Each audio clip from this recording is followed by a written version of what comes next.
I'm Josh Allen, and welcome to the Baked In Podcast, where I sit down with industry innovators to uncover the unique ideas and values that are baked into their businesses and have led to extraordinary success. This podcast is presented by Busey Bank, my banking partner for both my business and personal needs since 2007. For over 90 years, Busey Wealth Management has been a trusted partner in guiding complex financial journeys. Their expertise spans from investment management, ensuring tailored solutions for families and organizations, to tax planning, where their advisors help protect and grow your assets for future generations. With Busey's Wealth Advisory Team, you gain access to a network of specialists dedicated to addressing your unique challenges. Discover more at Busey.com. On this week's episode, I'm thrilled to be joined by Susan Trautman, the retiring CEO of Great Rivers Greenway, an organization that has transformed the St. Louis region over the past 25 years. During her 15 years as CEO, Susan has been a driving force in connecting communities, fostering collaboration, and creating lasting green spaces that have reshaped the region's landscape. We'll dive into her leadership journey, exploring how she's built a culture of innovation, stayed true to her values, and overcome obstacles to leave an indelible mark on both her organization and the community. Let's roll. Well, I'm thrilled to have you here this morning.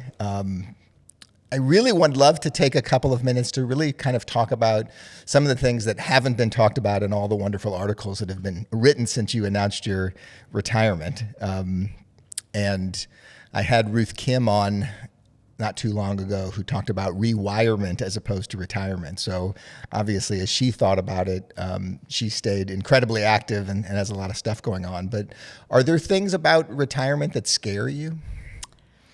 That's a really good question. I think there'll be a point at which I'm really going to miss the people I'm working with.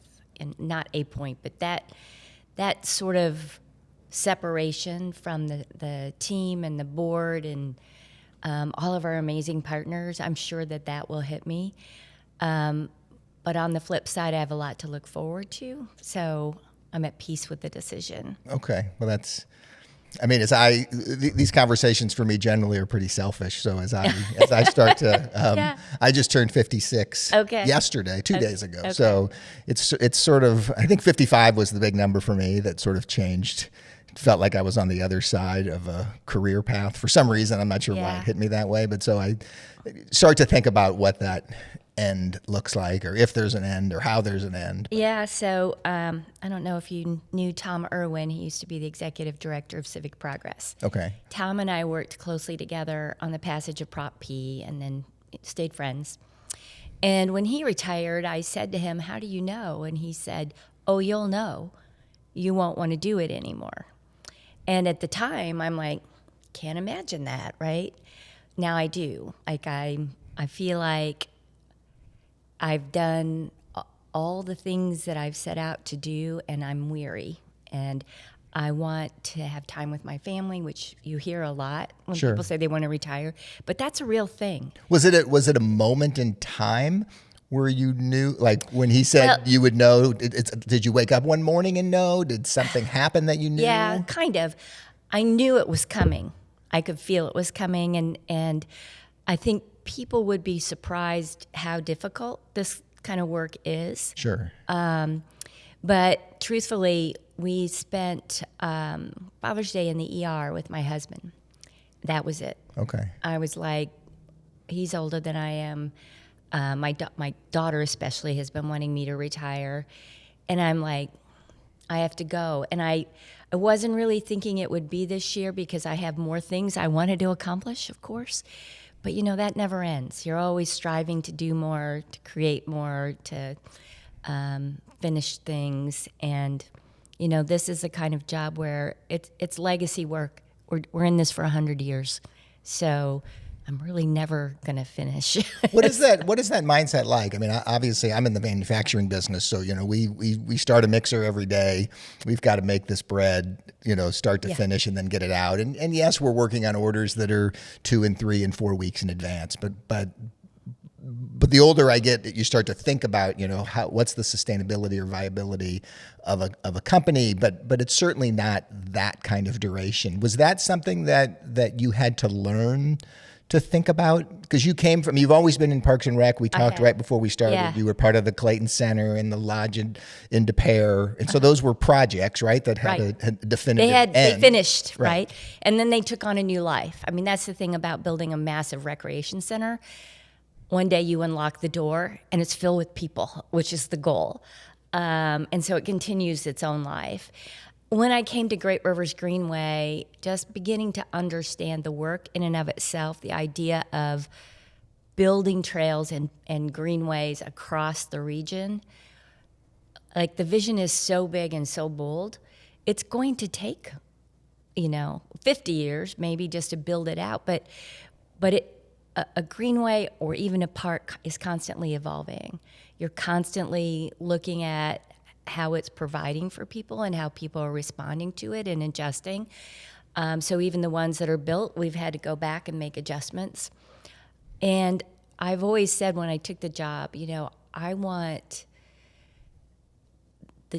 our grandchildren's children to never know a region that was divided. And I think our organization is one of the very few that connects us from river to river, past river. Like, that's the beauty of our work, and that's really how I think about it. And that to you is the power of a trail? Or a greenway? Absolutely. That's a really important point. The power of a greenway or a trail or even a park is the people who are using it.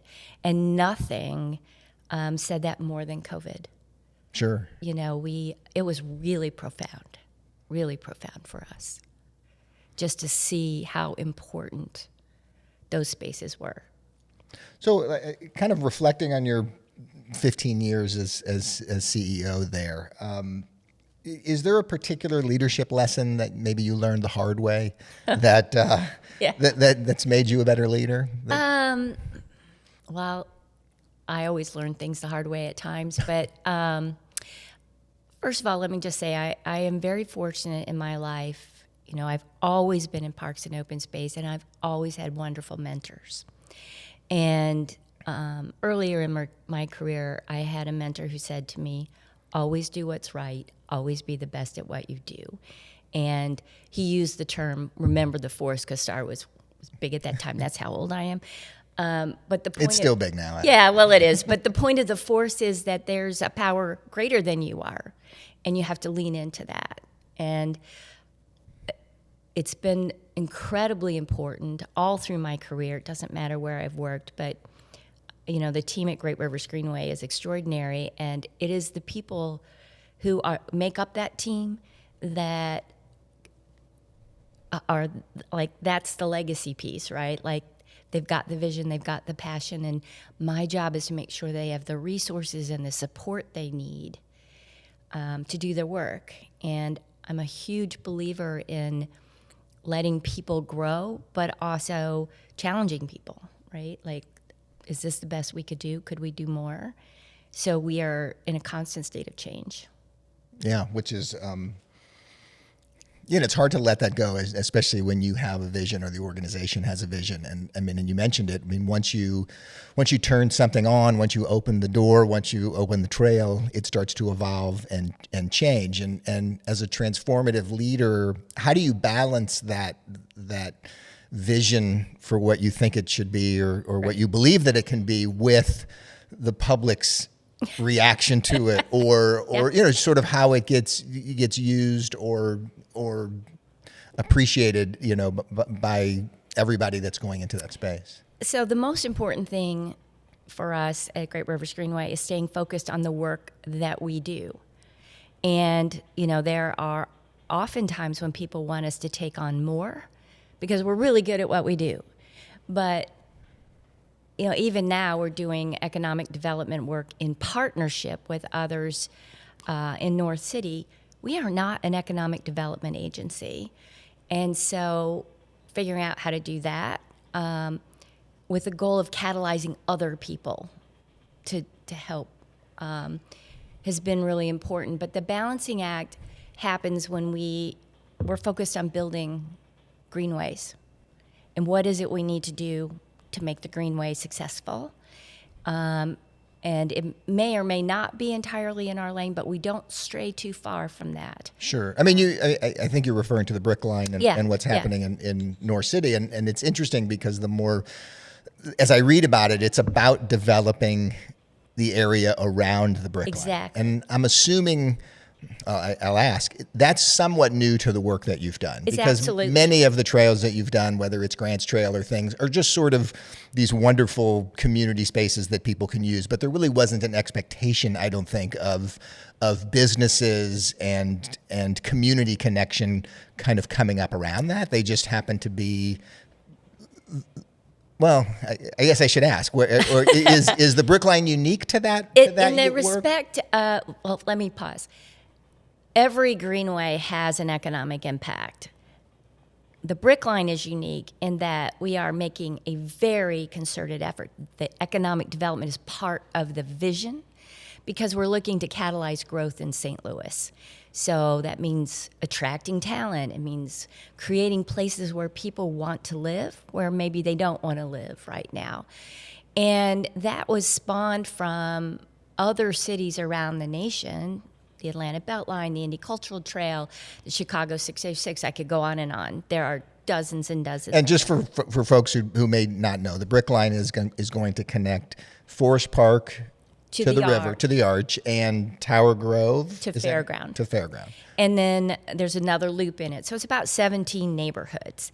And, you know, the section from Forest Park to the Arch, that's pretty well developed. There's a lot going on, and we're supportive of that. It's making sure that areas in the city that are disinvested also have the same opportunity. But going back to your original question, we're responding to what the need is. And while we have an overall regional plan about greenways, they're driven by the community and what the community tells us. And every single greenway is different and unique depending on the neighborhoods it passes through. It's really different work than building a park because you get to choose to go to that park. When we build a greenway, well, we're literally in people's backyards and we're crossing miles and miles of them. And so building community trust, listening to people, and responding to that. Sometimes the answer is, I'm sorry, that's really not what we do.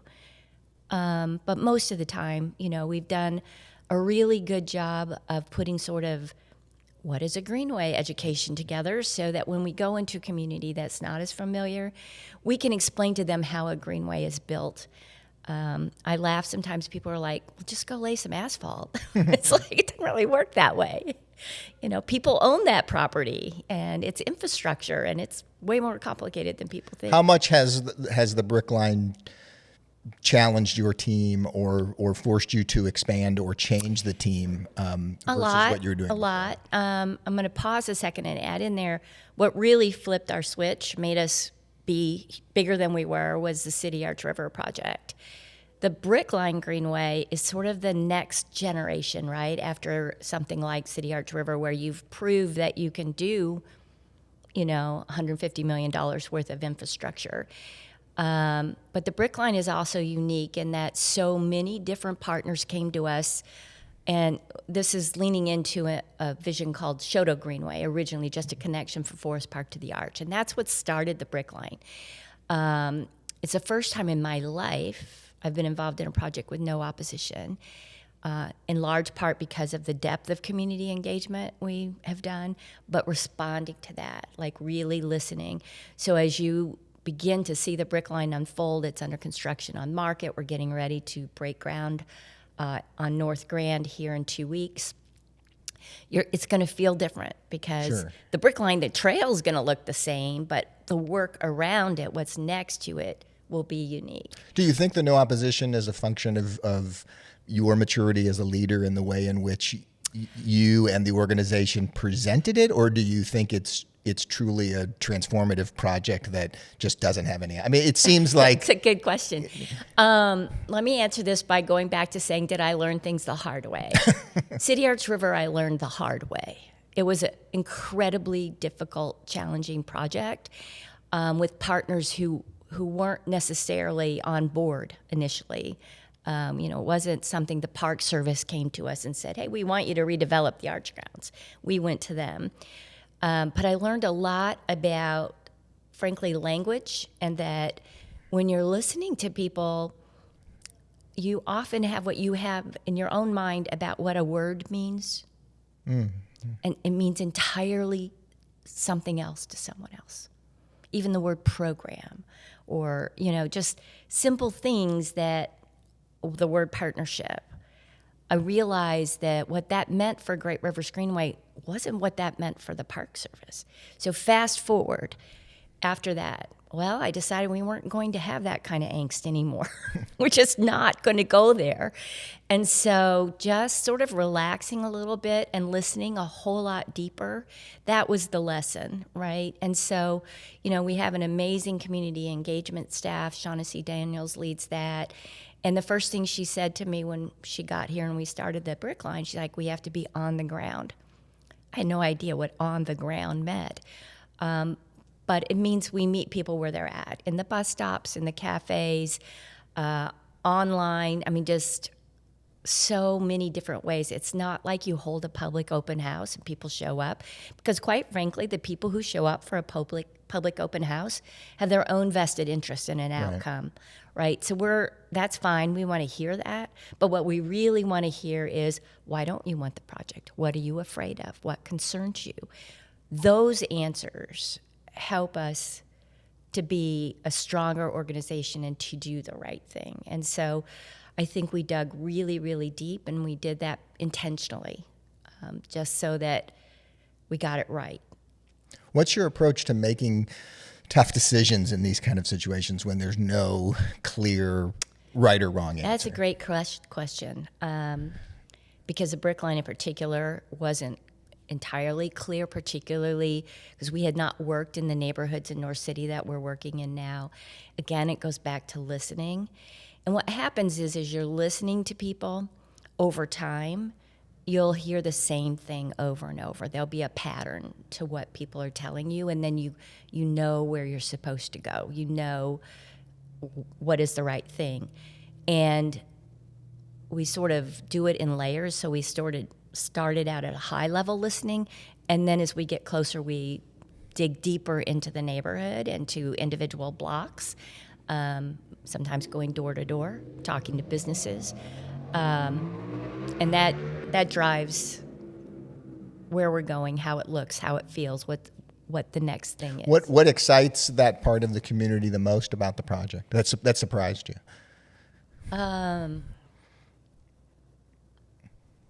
I think just their response was the most surprising.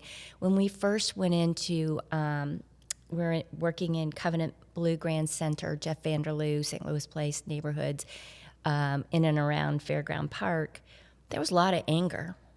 I mean, we just let people vent at us for almost a year. And that had to do with all the bad things that had ever happened. And a lot of bad things had happened, right? So they had a right to their feelings. But we never went away. We just kept at it. We started doing events, community cleanup, sort of showing up in small ways. The tipping point was receiving a massive federal grant. It's called a RAISE grant at that time, but it was $15 million. That is the largest investment in North City since the National Geospatial Agency, which really isn't for the neighborhood. Right. They're a great partner, and they are supportive of what we do, but that's not being built to support the neighbors. And I think just the sheer joy when that grant announcement came out, like my phone blew up. And I was amazed, I guess. Like, I think it was like, oh my God, they're real. They're going to do this, and we get to be a part. And it changed everything. All of a sudden, people were cooperative and helpful and excited. And then that built into, well, Susan, you can't just build the Greenway. You have to deal with the economic development adjacent to it. That took me almost a year to kind of get my head around, well, How in the world would we ever do that? We have a legislated mission. I can't use our tax dollars for that. And so we have Chris Peoples, who is our economic impact director, and he is privately funded through banks and a partnership with St. Louis Development Corporation. And then we started working adjacent to the Greenway, and the neighbors were like, oh, no, we want all of our neighborhood. So now all 3 neighborhoods are part of its own community development corporation. All that scaling up is a result of people telling us, here's what we need to do. How do you help the community, all communities, have patience with a project that takes so long? I mean, you obviously are working on this long-term vision. Yeah. But as things start, as asphalt starts to get laid, I mean, it takes a while. So it does take how do a while. you coach people through that experience? And let me tell you something. We weren't good at that before. Okay, what would happen is we would go in, we would do the community engagement, and it might be 5 years, 3 to 5 years, we would come back, and they're like, whoa, wait, right? We don't go away now. We stay in touch. And some projects like the Hodemont Greenway, which is an old trolley track from roughly Vandeventer out to Wellston, that's going to take us a long time. It's complicated. So we're doing piece by piece. A lot of greenways are incremental. We're in the process of rebuilding Gwen Giles Park with a community around it. That's the first piece. And you just keep chipping at it till you get there. And you make sure people know you haven't gone away. And so for those of us that don't know, what is how long will it take? Like we mentioned the cross section of the Forest Park to this, this whole area. Yeah. This will be done in 10 years. This will be done if you figure we started the International Design Competition in 2017. Okay. Market Street's under construction right now. We just got the funding to do the next piece of Market down to the arch. And we have the funding from basically the Grand Metro Station into Forest Park. We need waiting on a federal grant there. That's going to take about 12 years all in. And the vision for the Brick Line is everything done in 2030. Okay. So, again, all incremental, section by section by section, and they're all funded differently. But ideally in 2030, we could get on That's our bike or walk. Yeah, so, the Brick Line is also an action strategy of Greater St. Louis Inc.'s 2030 jobs plan. So the goal of 2030 is we get there, the airport's rebuilt, the Brick Line's built. There's an energy around all the things that are happening. So we're in tune with what our other partners are doing, and we want to support that. Wow. Well, we'll be right back, and I'd love to just kind of jump into values a little bit. Okay. Did you know that businesses can help protect our planet with every sale? That's the idea behind 1% for the Planet, a global movement where companies pledge 1% of their top-line revenue to environmental causes. Since 2002, members have given nearly $700 million to nonprofits tackling critical issues like climate change, conservation, and food insecurity. At Companion Baking, we're proud to be a part of this mission in 2025. We're contributing through local partnerships, like donating $50,000 in baked goods to the St. Louis Area Food Bank and supporting regenerative agriculture through our partnership with ADM. Learn more about how 1% for the Planet is driving change at 1%fortheplanet.org.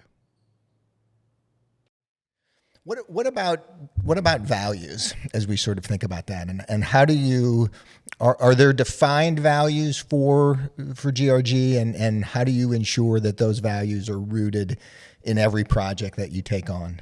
That is a great question. Our values are written on the wall in our office, and the first one is we put the residents of the region first. We do what's right, and it kind of goes on from there. The last one is we have fun. And it's actually pretty strategic and layered in terms of how that's embedded in the work. And it starts with, there's a large plan. We know what we have to do. And then the question becomes, how do we behave around that? How do we instill those values, not just in our own team, but in the community we're working in? But it starts... So there's a regional plan, there's an annual strategic plan, and then the staff's performance evaluations, performance reviews are tied to that. And within that is a set of, I don't know if you want to use the word competencies, but those values are embedded in that. And so if there's one thing I've really sound about is like fostering a team spirit. Doesn't really matter what your job title is. We are an organization in which everybody has to help everybody. If we're having a huge event, well, the project managers stop what they're doing and they go out and help the team promote. And then sort of modeling that behavior in the community is really important. Sure. Were those values created before you joined the organization, or were you a part of that process? No, I was part of the process. And remember, we're just 25 years old in the world of park systems. We're pretty young. And when I first came, there were only 8 of us, and now there's close to 40. So it became inherently important to have a value system, because as we brought more people in, I wanted to make sure everybody was aligned around the work. It's so complicated to build a Greenway, and there's so much change that you have to want that to work for us. You have to be passionate about the work, because if you come in and you're a person who likes structure, and we do have structure, but it's sort of like, your skeleton, you don't really see it. Yeah, I think values are, it took us 30 years. I mean, honestly, it's just in the last couple of years that we sat down. I mean, I was naively this person who thought that, well, if I exemplify certain behavior and if we just do the right thing all the time, that everybody will sort of understand what those values are, and they don't have to be on the wall or written down or talked about. And certainly with turnover and COVID and change, you start to realize that people come and go from an organization, and you don't define those. You don't onboard enough or correctly. And it's been really amazingly impactful since we went through that process. And to your point, to included in compensation reviews and performance reviews. Here's the values that we have. Here's how you're performing against those values. Because it isn't just how you shape a loaf of bread or score a loaf of bread or pack a loaf of bread. It's are we nourishing the community? Are we showing up for each other? Our values are important. And it's great to see that early on you saw the value in that and sort of did that. Absolutely. And it's kind of the guiding light, right? If there have been times over the last 15 years I've been asked to do things that just weren't right. And it keeps you grounded. Right? Had you experienced that process somewhere else before you came to GRG? Well, a bit of it, right? So I mentioned a mentor who always said to do what's right. He didn't exactly lay out the values, but I think he modeled that behavior. And then just sort of folding that into the work, and like I said, learning lessons about what language means, right? Just your point here about establishing those values in the first place. Well, people have to understand what you mean. Does that mean the same thing to them as it does to you? And sort of getting to the root of that so everybody's clear is really important. Yeah. I think we take words for granted. Can you think of a time when you had to make an unpopular or challenging decision to stay true to the values? Does that question, where you came up against something where in order to stay true to those values, you had to take the organization in a different direction or make a decision that was unpopular or unexpected or... Well, let me think. Because sometimes when you put them on the wall, now you got to live up to them, right? Yeah, exactly. I've had times, not presently, but in the past where we had political elected officials making demands that I just had to say no. And that wasn't pleasant. That's one side of it. I'm trying to think. The other is just let me just give us an easy example. Bike lanes. We did bike lanes for a while, and they're wildly difficult to build, surprisingly, even though you're laying paint, because people are resistant. You mean bike lanes as opposed to? As opposed to a trail and a greenway. Okay. We also had other partners who could do that work.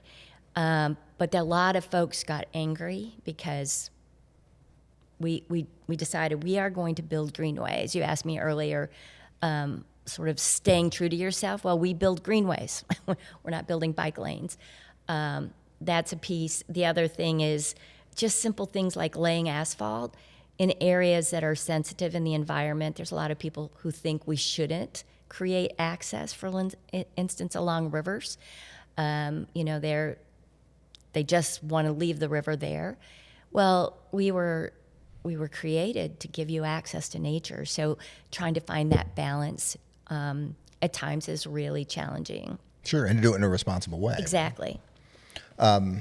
Yeah, and I mean, you have the unique challenge of also being a public organization and to your point, to answering to the residents of a community, which is a lot different than to just your employees or to shareholders. Well, you're under scrutiny all the time, right? So in my mind, I'm always running a headline test around decision making.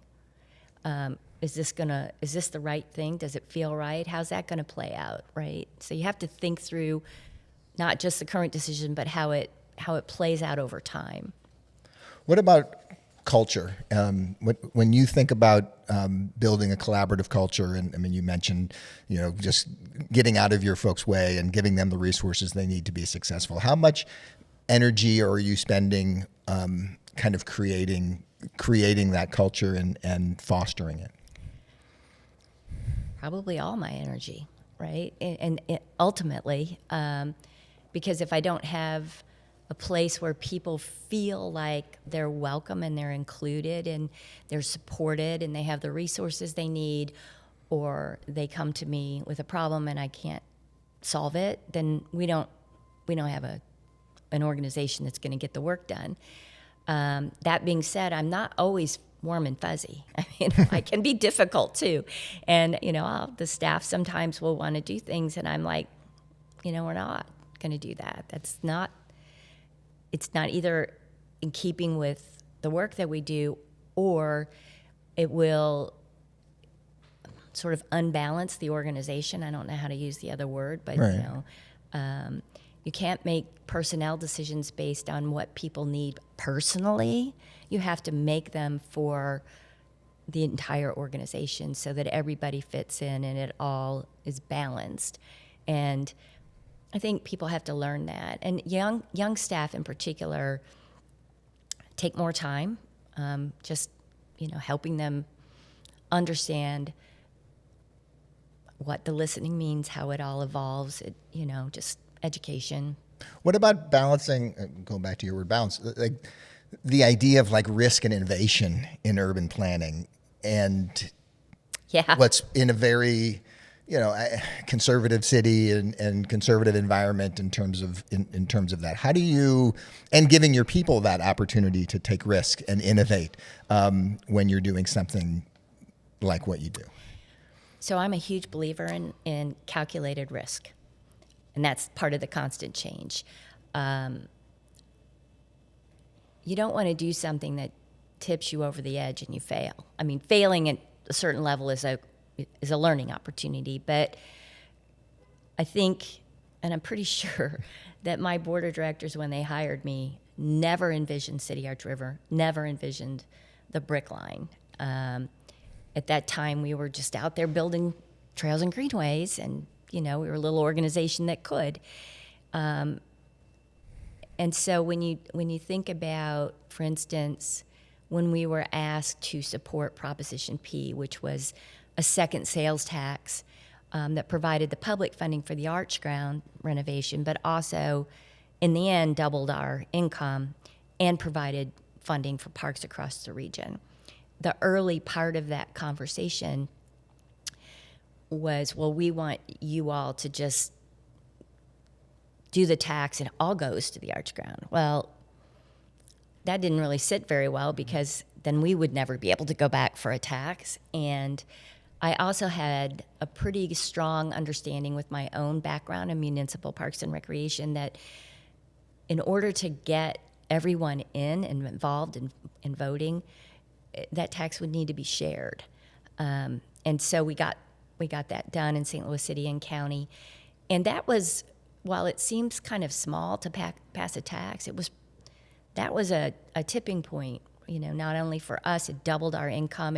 It caused our organization to grow. It caused us to think about really large-scale projects and how we implement them. And that continues to fund you today? It does, yeah. Now, that has a sunset of 2033. So, again, going back to those values, we better make sure we're delivering, or it won't pass again.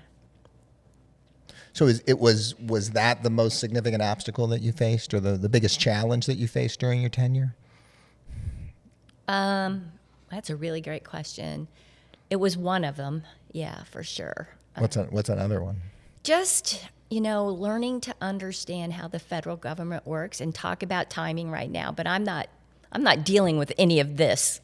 I am dealing with it, but at the time we were redoing the arch grounds, it was really learning to understand the culture of the Park Service, which was frankly radically different than I understood or envisioned it would be. And so I learned a lot with that. And I sometimes we have people from around the country in other national parks come to talk to us. And the first thing I say to them is, you don't have to do it this hard. We did it way harder than you needed to do because we fought. And at the end of the day, looking back, we didn't need to fight. What about right now with everything that's happening? Is the organization being impacted by the current administration? Well, everyone is, right? Yes, we are. So we have region-wide $60 million in federal funding that helps to leverage the work that we're doing. $38 million of that is within the BRIC line. Most of these grants are all obligated, so we're less concerned about them, but we have one really important one, which is building a pedestrian bridge through the I-64 decks at the Foundry around the Army to Grand Metro. Well, that is an incredibly important safety issue. That's going over Highway 40, right? It's going over and under. This is okay. where the decks are stacked. And it's a hard place to envision, but if you're at the SLU clock tower and look south, we're going right through the highways there. We've been working on MODA on it. Well, that particular grant is at risk with the current DOGE situation. So that's a new challenge to understand the thinking and then sort of help our elected officials and our new Department of Transportation officials understand there's no real safe way to cross, and people are putting their lives, in their hands crossing Grand Avenue from the SLU Grand Center area south right to where the Grand Metro is and the new Target and the medical center is. And so, yeah, I'll let you know how that one goes in a little bit. Let's assume optimistically that money comes through. In the end, that will be a dedicated pathway. It'll be, yes. To get through that maze. It will. So this is your opportunity to think about people who live and work on the north, and then also the WashU Medical Center coming east. It's the nexus of north, south, east, and west. So it's really an important bridge. How do you personally stay resilient during challenging times like that? Obviously this is sort of coming to the end of your tenure. You're retiring in May. So, it's an interesting time for you, but it's also a really challenging time for the organization. So have always been resilient. And in the sense, when I'm faced with a challenge, I'm going to take it on. And I've been blessed with courage, and that doesn't mean I'm not afraid. Sometimes I am afraid, but I'm also not a person that abides by fear. And it just motivates me, if I see something like what we're dealing with right now with the federal government, I'm not going to be afraid of that. I've got to figure out how we're going to solve for it. How do you keep your team resilient? What do you... Is there frustration, anger? Oh, sure. They have fear. What's kind of what's happening? I just recently they asked me, so we do these lunch and learns, but it was Ask Susan Trautman question day. And I just always remind them how important they are to the work, right? And that we have to stay true to who we are as an organization. And just because somebody else is doing something another way doesn't mean you own that. You just do the right thing and you stay by each other and you'll all be fine. And yeah, everybody has fear about what's going on, but letting them know that it's okay to be afraid. It's just not okay to like walk into that fear and let the fear take over. Right. How are they taking that message? They're good. I mean, yeah. It was a really good conversation, and I think it's helpful to them. COVID was another example where there was a lot of fear, and we're all on Zoom, and I'm like, we're going to cut $10 million from our budget, and I want you to understand why we're doing that. Well, that was a really good decision because fast forward, we are in a really great financial position as an organization. But letting them know I was doing it to support them and to support the organization, and that we were going to take a hit for a while. That one paid off. Yeah. What's next for the organization? Have you found your replacement? They're in the process right now. Our board of directors and a search committee is going through it, and my understanding is by the end of April they should have somebody, and then I'm going to be available to help as much or as long as they need me. What would be your number one piece of advice for the next person taking on your role? Oh, that's listen. Right. Because I don't feel like when I first came in, I listened hard enough. I learned a level of listening that, I'm just not the same person as I was when I took this job. Well, I think you should be incredibly proud of all of the stuff that you have accomplished in the 15 years. It's as a community member, as a user of trails, as somebody's out there, it's I think it's great, and I'm thrilled to have had a handful of minutes to chat with you this morning and catch up, and I want to wish you all the luck in the world in retirement, and enjoy the heck out of it. Well, thank you for having me. It was very fun to visit with you this morning, and just get on out there and have a good time. That's all we hope for. Thanks, Susan. Thank you. Thanks so much for joining me today. I can't tell you how much I've enjoyed sharing these insights from folks I truly admire. Be sure and follow the show in your favorite podcast player to be alerted to newly released episodes. And share a comment if you have any feedback or future contributor recommendations.